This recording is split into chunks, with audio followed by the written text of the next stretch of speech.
Welcome to my YouTube channel Gyan Sagar classes भोलमा। आज हम लोग क्लास 9th का साइंस में फिजिक्स का थोड़ा सा हम लोग बेसिक जानेंगे। ठीक है, तो सबसे पहले हम लोग चलते हैं, देखते हैं ये साइंस या विज्ञान होता क्या है। ठीक है, तो जैसे कि मान लिया जाए साइंस, जो साइंस वर्ड है वो साइंटिया शब्द से लिया गया है, जिसका अर्थ होता है जानना। ठीक है, साइंस का अर्थ क्या होता है? जानना, यानी कि टू नो, कह सकते हैं इसको जानना। ठीक है, साइंस होता क्या है? जैसे विज्ञान हम लिखते हैं इसको विज्ञान, इसको बी से हो गया विस्तार, आज्ञा से हो गया ज्ञान। तो किसी वस्तु के बारे में अगर विस्तार पूर्वक जो हम ज्ञान प्राप्त करते हैं वही ज्ञान क्या कहलाता है? विज्ञान कहलाता है। वैसे तो हम लोग नॉर्मली क्लास में ऐसे हम लोग शुरू से जो भी हम लोग पढ़े हैं तो वहाँ पर हम लोग को स्पेशल एक ही किताब मिलता होगा, क्या? विज्ञान पढ़ना है। लेकिन हम लोग अब यहाँ से 9th क्लास से अलग अलग हम लोग को बुक मिलता है। विज्ञान कहीं कहीं हमको देखने को ऐसा मिलता है कि विज्ञान के 3 भाग होते हैं, फिजिक्स, केमिस्ट्री और बायोलॉजी। लेकिन हमको 9th के बुक के अनुसार अगर हम चलेंगे तो वहां पर हमको विज्ञान का जो भाग मिलेगा वो हमको 2 भाग मिलेगा। ठीक है, यानी कि विज्ञान को 2 भागों में बांटा गया है। सबसे पहले हम देख लेते हैं विज्ञान का डेफिनेशन। तो विज्ञान होता क्या है? तो कहेंगे कि सावधानी पूर्वक और क्रमबद्ध तरीके से प्राप्त ज्ञान को हम क्या कहते हैं? विज्ञान कहते हैं। या इसका डिफिनेशन ऐसे भी कह सकते हैं कि सावधानी पूर्वक क्रमबद्ध तरीके से प्रयोगों और परीक्षणों द्वारा प्राप्त ज्ञान को ही क्या कहा जाता है? विज्ञान कहा जाता है। यहाँ पर विज्ञान का अगर वर्गीकरण करते हैं यानी इसको बांटते हैं तो कह देंगे कि विज्ञान की 2 भाग होते हैं। ठीक है, कौन कौन होता है? एक होता है भौतिकी विज्ञान, एक होता है भौतिकी विज्ञान और दूसरा होता है जीव विज्ञान। ठीक है, तो जो भौतिकी विज्ञान होता है इसमें क्या पढ़ना होता है?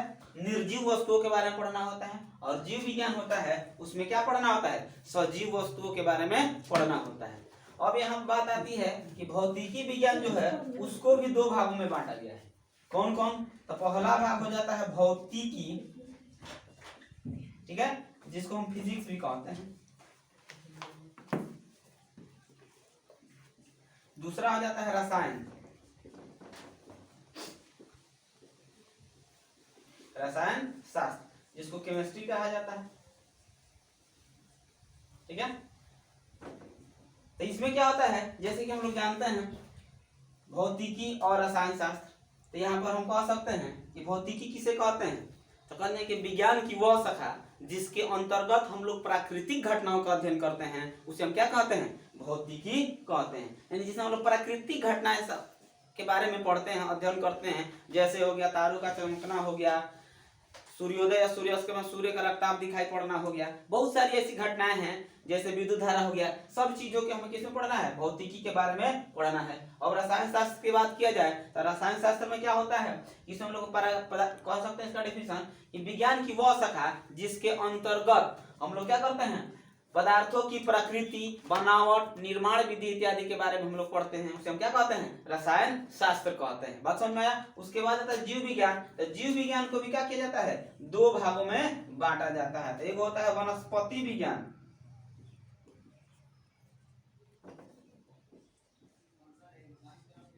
वनस्पति विज्ञान होता है। एक होता है प्राणी विज्ञान, या जिसको हम जंतु विज्ञान भी कह सकते हैं। दूसरा होता है प्राणी विज्ञान। तो यहाँ पर देख लेना है वनस्पति विज्ञान और प्राणी विज्ञान क्या है। तो वनस्पति विज्ञान में हम लोग क्या करते हैं? पेड़ पौधों के बारे में अध्ययन करते हैं। यानी कि जिस विज्ञान के अंतर्गत हम लोग पेड़ पौधों के बारे में अध्ययन करते हैं उसे हम क्या कहते हैं? वनस्पति विज्ञान कहते हैं। और जिन विज्ञान के अंतर्गत हम लोग जीव जंतुओं के बारे में अध्ययन करते हैं उसे प्राणी विज्ञान कहते हैं। ठीक है, एक्शन। सबसे पहले हम लोग जानेंगे कि विज्ञान क्या है। यहाँ पे विज्ञान हम हेडिंग बनाएंगे, ठीक है, और इसके यहाँ पर डिफिनेशन लिखा गया है कि सावधानी पूर्वक और क्रमबद्ध तरीके से किए गए प्रयोगों और परीक्षणों द्वारा प्राप्त ज्ञान को ही विज्ञान कहते हैं। यानी इसके कहने का मतलब है कि किसी भी वस्तु के बारे में, चाहे कोई भी हम परीक्षण करते हैं, कोई भी जांच पड़ताल करते हैं, कोई भी टेस्ट लेते हैं, चाहे किसी भी चीज का अगर हम पूरा प्रयोग कर लें, उसके बाद उसका हम परीक्षण करें, देख रेख करें, तब जाके उसके द्वारा जो हमें ज्ञान प्राप्ति होती है उसी को क्या कहा जाता है, विज्ञान कहा जाता है। यानी कि इसका डेफिनेशन है कि सावधानी पूर्वक और क्रमबद्ध तरीके से किए गए प्रयोगों और परीक्षणों द्वारा प्राप्त ज्ञान को हम क्या कहते हैं, विज्ञान कहते हैं। विज्ञान की दो शाखाएं होती हैं। विज्ञान की कितने शाखाएं होती हैं, दो। कौन कौन? पहला होता है भौतिक विज्ञान और दूसरा होता है जीव विज्ञान। ठीक है, तो भौतिक विज्ञान क्या है? तो भौतिक विज्ञान का संबंध निर्जीव पदार्थों और उनसे संबंध घटनाओं से होता है। यानी कि भौतिक विज्ञान के बारे में हम लोग किसमें चीज क्या पढ़ना है? तो भौतिक विज्ञान का संबंध किससे है? निर्जीव पदार्थों से। निर्जीव पदार्थ के बारे में हम लोग को पता होगा, यानी कि जिसमें जीव नहीं होता है। यानी कि भौतिक विज्ञान के अंतर्गत हम लोग क्या करते हैं, निर्जीव पदार्थों और उनसे संबंधित घटनाओं के बारे में पढ़ते हैं। उसके बाद आता है कौन सी? जीव विज्ञान। तो जीव विज्ञान क्या है? तो जीव विज्ञान का संबंध सजीव पदार्थों और उनसे संबंधित घटनाओं से है। बात समझ में आया? ठीक है।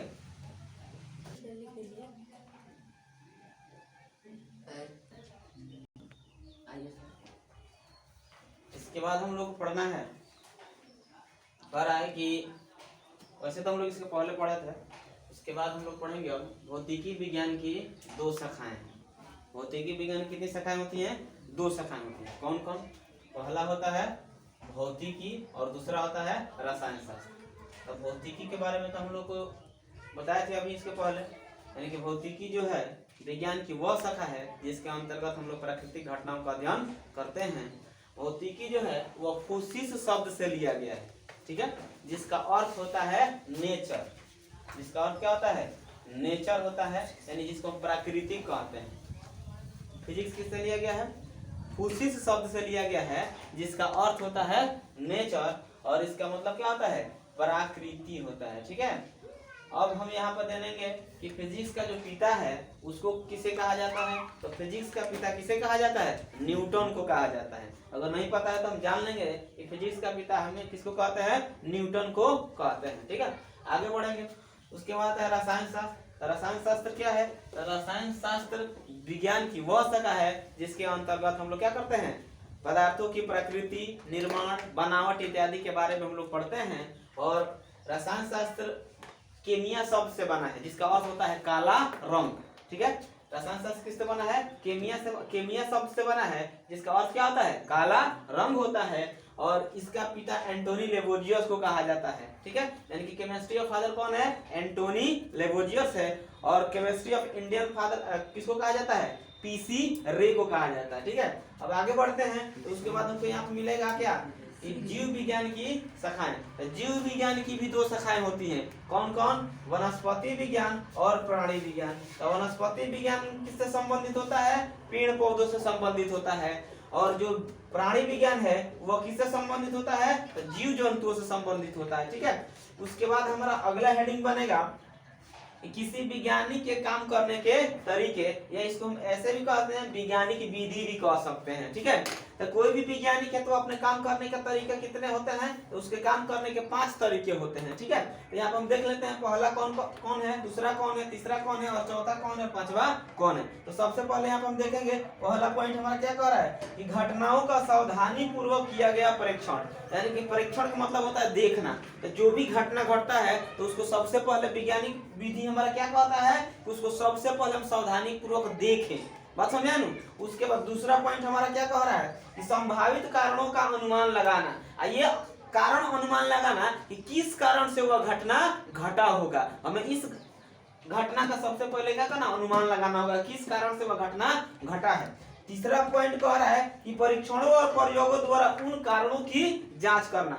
परीक्षण और प्रयोगों द्वारा यानी कि जांच पड़ताल करके तब जाके हम उस कारण की जांच करेंगे कि इस कारण से यह घटना घटी होगी। ठीक है, अगला पॉइंट कह रहा है कि जांचों के आधार पर किसी निष्कर्ष पर पहुंचना। यानी कि सबसे पहले हमें क्या करना होगा? उसका जांच पड़ताल करना होगा कि किस कारण से यह घटना घटी है। उसके बाद हमें क्या करना है? उसके निष्कर्ष पर पहुंचना है, यानी कि इससे डिसीजन लेना है। समझ में आ रहा है? उसके बाद अगला पॉइंट कह रहा है कि आवश्यकता अनुसार विचारों और सोच में अपरिहार्य परिवर्तन करना। तो इसका मतलब ये हो गया कि अगर हम मान लेते हैं घटना देखे हैं तो घटना देख के हम अपने से डिसीजन ले लिए कुछ अलग, लेकिन वहां पे जो लोग देखने वाले हैं चाहे कोई और व्यक्ति वहां पे जो मौजूद है जो इस सारी घटनाओं को देखा हो, तो अगर उसके अनुसार कुछ घटना का निष्कर्ष कुछ अलग निकल रहा है तो हमें अपना परिवर्तन क्या करना है, बदल लेना है, अपना नियम अपना डिसीजन क्या करना है, बदल लेना है, क्योंकि वो हमसे वहां पर पहले मौजूद था और वही सारी घटनाएं को देखा होगा, तो जिसके कारण हमें उसके अनुसार अपना विचार क्या कर सकते हैं, बदल सकते हैं। ठीक है, एक्शन। इसके बाद हम लोग पढ़ना है मापन, या जिसको हम कहते हैं मेजरमेंट। तो मापन क्या है, जैसे किसी भी राशि को हम मापते हैं वही प्रक्रिया क्या कहलाता है, मापन कहलाता है। ठीक है, तो यहाँ पर दिया गया है कि सबसे पहले एक बात हम देख लेते हैं कि जो विज्ञान है वो किस पर आधारित होता है, मापन पर आधारित होता है। बिना मापन का विज्ञान नहीं हो सकता है। कोई भी राशि दिया रहता है तो उसके माप के लिए एक मापन होता है। ठीक है, तो विज्ञान जो है वो क्या है, मापन पर आधारित है। अगला पॉइंट इसमें देखेंगे कि किसी भी राशि की माप के लिए कुछ मानक मापों की आवश्यकता होती है, इसी मानक को उस राशि का मात्रक कहते हैं। जैसे कि मान लेते हैं, आप हम समझ लेते हैं पर कि कोई भी राशि है उसके मानक मापों के लिए कुछ मात्रक की आवश्यकता होती है और वही मानक मात्रक क्या कहलाता है, उस राशि का मात्रक कहलाता है। बात समझ में आया। उसके बाद देखते हैं अगला पॉइंट, पर किसी राशि के परिमाण उसके मात्रक के साथ तुलना करके ज्ञात किया जा सकता है। जैसे कि मान लें किसी भी राशि का अगर हम परिमाण ज्ञात करना है तो उसका जो मात्रक दिया रहता है उसी मात्रक के साथ हम तुलना करके ज्ञात कर सकते हैं। जैसे कि मतलब हम कहना चाहे, जैसे कह दे कोई टेबल है जिसका लंबाई 2 मीटर दिया गया है, समझे ना। इसका कहने का मतलब क्या है, इसका जो मात्रक है मीटर होता है, लंबाई का मात्रक क्या होता है, मीटर होता है, और हम मीटर में इसकी तुलना करेंगे अंक से, यानी कितना है तो 2 है, यानी कि हमें 2 में मल्टीप्लाई करेंगे यानी गुणा करेंगे तो अब जाके हमको मिलेगा, तो इसका मतलब क्या हो गया, यानी कि 2 मीटर हुआ। बात समझ में आया ना। यानी इसका मात्रक जो है ये इसका मात्रक हो गया। कितनी बार आया है, इसका मतलब उसका मात्रक m इसमें कितना बार आया है, 2 बार आया है। 1 मीटर कितना मीटर, 2 मीटर। अगर इसी प्रकार 5 मीटर दे तो 5 बार मीटर आएगा, तब यानी इसका मतलब क्या होगा, 5 बार उसमें मीटर आया है। आया समझ में। उसके बाद हमें अगला पॉइंट देखना है, किसी राशि के परिमाण को पूर्ण विवरण के लिए आवश्यक 2 बातें होती हैं। यानी किसी भी राशि को अगर हम पूर्ण रूप से उसको व्यक्त करने जा रहे हैं तो हमें किन 2 बातों को ध्यान में रखना होगा। यहाँ पे जो 2 बातें दी गई है उन्हीं बातों को ध्यान में रखना होगा। पहला बात यहाँ पे कह रहा है कि एक मात्रक जिसमें राशि को व्यक्त किया गया हो, यानी कि सबसे पहले हमें क्या देखना है कि वह कौन सा मात्रक है जिसे राशि में व्यक्त किया गया हो। जैसे कि मान लेते हैं लंबाई के लिए मीटर हो जाएगा, द्रव्यमान के लिए केजी हो जाएगा, समझ में आया ना। तो इसी प्रकार हम देखेंगे कि एक मात्रक यानी कौन सा मात्रक लें जिसमें इस राशि को हम क्या कर सकते हो, व्यक्त कर सकते हो। उसके बाद दूसरा पॉइंट कह रहा है कि एक संख्यांक जो यह बताता है कि दी गई राशि में वह मात्रक कितनी बार शामिल है। यानी कहने का मतलब है कि एक संख्यांक होना चाहिए। जैसे कि मान लेते हैं हम कह दें कि 5 केजी हम आलू खरीदने गए हैं, 5 केजी, यानी कि संख्यांक ये हो गया 5। बात समझ रहे ना। इसका मतलब ये जो मात्रक ये बताएगा, ये 5 अंक बताएगा इसका कि जो मात्रक वो कितनी बार शामिल है, यानी कि 5 बार शामिल है। तो अगर हमें किसी भी राशि के परिमाण को अगर पूर्ण रूप से व्यक्त करना हो तो हम इन 2 बातों को ध्यान में रखने की आवश्यकता है। ठीक है, पहला क्या है, एक मात्रक जिसमें राशि को व्यक्त किया गया हो, और दूसरा क्या हो सकता है, एक संख्यांक जो यह बताता है कि दी गई राशि में वो मात्रक कितनी बार शामिल है। ठीक है, इस वीडियो में इतना ही। अगले बार फिर लेके आएंगे नया वीडियो। अगर आपको ये वीडियो अच्छा लगा हो तो लाइक करें, सब्सक्राइब करें और अपने दोस्तों में शेयर करें।